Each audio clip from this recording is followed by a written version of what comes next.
السلام علیکم ورحمۃ اللہ وبرکاتہ۔ عزیزان ملت اسلامیہ، آپ تمام امتی کو مفصل کی طرف سے سلام مڑتے ہیں۔ گھر میں بڑی پردہ نشین عزت دار ماں اور بہنوں کو مفصل کی طرف سے سلام مڑتا ہے۔ بہرحال اللہ سے امید ہے آپ لوگ خیریت سے ہوں گے، اللہ کی حفاظت میں ہوں گے۔ ان مرونوں کی مرامت سے، ان فرقہ پرستوں کی فرقہ پرستی سے، ان درندوں کی درندگی سے محفوظ ہوں گے۔ اللہ آپ لوگوں کو اپنے حفظ و امان میں رکھے، اللہ اپنی حفاظت میں رکھے، اللہ ہر آباد سے ہر شر سے محفوظ رکھے۔ بہرحال میرے عزیز دوستوں، میرے بھائیو، دیش کے حالات سے بھی آپ لوگ واقف ہیں اور دیش کے باہر کے حالات سے بھی آپ لوگ بچہ واقف ہے، لیکن یہ آپ کا بھائی آپ کو دیش کی ہی خبر سناؤں گا اور دیش کے باہر کی بھی خبر سناؤں گا، تاکہ جو نہیں جانتے کم سے کم ان کی آنکھیں کھل سکے، کیونکہ یہ گودی میڈیا، یہ آتنکی میڈیا سوائے گندگی کے علاوہ، فیک خبروں کے علاوہ، اور جو صرف ایک دھونا ایک چھوڑ دے کے ٹٹی کرا سو بغیر کے اٹھانا بھی دھوتے، اس کی واہوائی میں صبح شروع ہوتی شام ختم ہوتی، خالی واہوائی میں گندگی بتانا ان کا کام ہے۔ جو پیسے ان کو دیے جاتے وہ اس طریقے سے وہ لوگ اپنا ادا کر دیتے ہیں حق پیسوں کا۔ بہرحال کہ ابھی ساری دنیا جان چکی ہے، جاگ چکی ہے، اور ان کے گھنونی چہروں سے پردہ اٹھ چکا ہے۔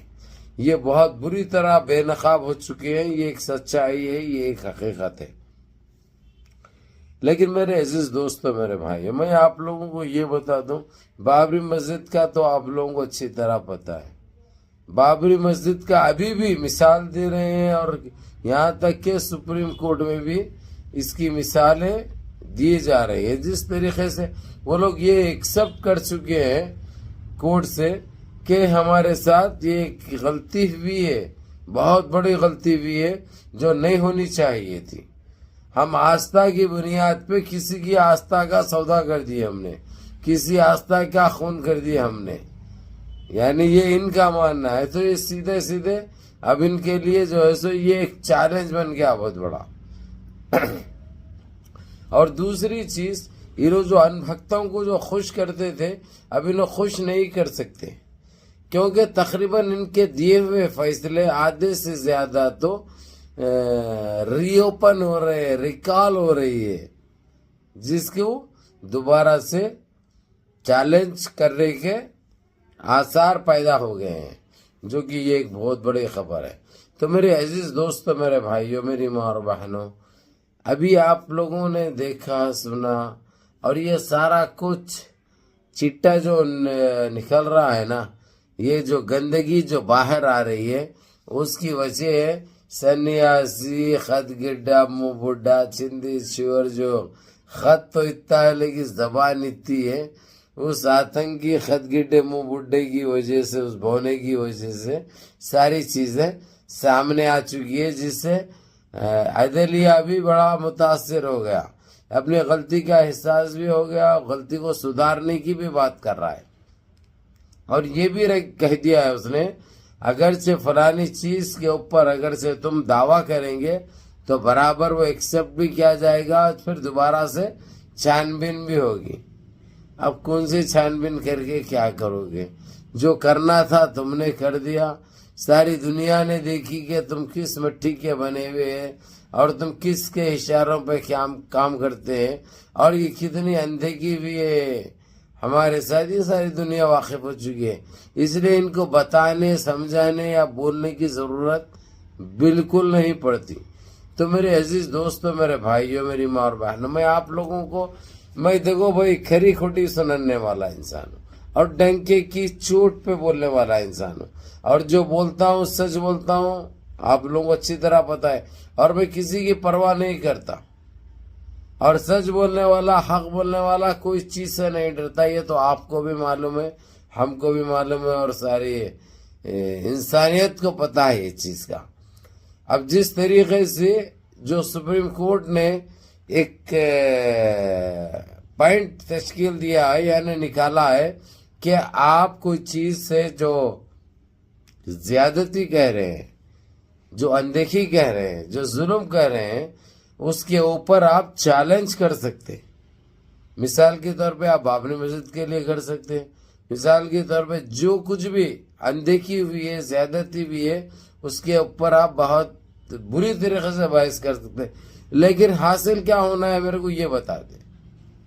حاصل تو کچھ نہیں ہوگا، کیونکہ بابری مسجد کے تو پوری طریقے سے شہید کر دیا گیا۔ بابری مسجد تو دوبارہ وہاں پہ بنے گی نہیں، کیونکہ اگرچہ وہ جگہ تو خالی ہے، وہ جگہ پہ بنائے بھی اگرچہ، تو سامنے پورا یہ قریب میں یہ ہو جائے گا، نہ ہمارے کو نماز ادا کرنے کا چانس ملے گا، نہ وہاں پہ سوائے گندگی کے علاوہ اور کچھ بھی نہیں، صرف کھورم کھاری کے علاوہ کچھ نہیں رہتا۔ اس لیے ان چیزوں سے نکل کر جو چیز صحیح راستہ ہے اور جو شارٹ کٹ ہے اس پہ جانا چلنا بہت ضروری ہے۔ مثال کے طور پہ جو جگہ دی گئی بابری مسجد کے لیے، وہ جگہ پہ تو جو تقریباً 60% مسجد کا کام ہو چکا ہے، 60% مسجد کا کام ہو چکا ہے، 40% جو باقی ہے وہ بھی ہو سکتا۔ وہ لوگ تو بول رہے ہیں کہ جو ہے 15 رمضان کے بعد روزے بھی یہاں پہ رہ سکتے ہیں، روزے بھی کھول سکتے، سحر بھی کر سکتے، جو کہ ایک بہت بڑی بات ہے اور بہت اچھی بات ہے۔ تو میرے عزیز دوستو، میرے بھائیوں، یہ اتنی اندیکھی ہوئی، اتنی زیادتی ہوئی، چاہے دلی کی جامع مسجد ہندو، چاہے سنبھل مسجد ہندو، چاہے گنوابی مسجد ہندو، یہ سارے چیزوں کی اب کلین چٹ مل چکی ہے۔ تقریباً یہ کہہ دیا گیا ہے کہ اب یہ بری نظر ڈالنا بند کرو، نہیں تو اس کے نتائج بڑے خطرناک نکلیں گے، بڑے ڈینجر نکلیں گے، نہ آپ برداشت کر سکتے نہ ہم برداشت کر سکتے۔ لیکن ان سارے چیزوں کی وجہ میں آپ لوگوں کو بھی بتایا، ڈھونگی، سنیاسی، باونا، جوکر، سمجھے، خط گڈا منہ بڈھا بولے تو کون سمجھ گئے، کیونکہ ان کے پورے انہیں اس طریقے سے چھیٹے اچار رہا ہے ان کے اوپر، اور اتنا برا دلدل میں یہ لوگ ان کو پھنسا رہا ہے جو الفاظوں میں بیان نہیں کر سکتے۔ اس کے اوپر موٹا بھائی ہو یا چھوٹا بھائی ہو، تنکا بھائی ہو یا پنکا بھائی ہو، ان کو بڑی تکلیف ہو گئی۔ انہوں نے سیدھے اس کو صاف وارننگ نہیں بلکہ صاف کہہ دیا ہے کہ اب تیرے کیسز بھی اوپن ہو جائیں گے، اور اس کے 27 تو ایسے کیسز جو آپ لوگوں کو پہلے ہی بتا چکا ہوں میں، جس کو اگر سے ایمانداری سے کام کیا گیا تو اس کو فوراً جیل میں ڈال دیا جائے گا۔ معافی چاہتا ہوں بھائی، جیل میں ڈال دیا جائے گا، اور یہ بچنا دور دور تک امپاسبل ہے۔ بہرحال میرے عزیز دوستوں، میرے بھائیوں، میری ماں اور بہنوں، منظم رہیے، متحد رہیے، اپنی صفوں میں اتحاد برقرار رکھیے، نمازوں کی پابندی کریے، ماں باپ کی خدمت کریے، بڑوں کے کام پہ عمل کریے، اور اپنے اس بھائی کے بھی دعاؤں میں یاد رکھیے۔ السلام علیکم ورحمۃ اللہ وبرکاتہ۔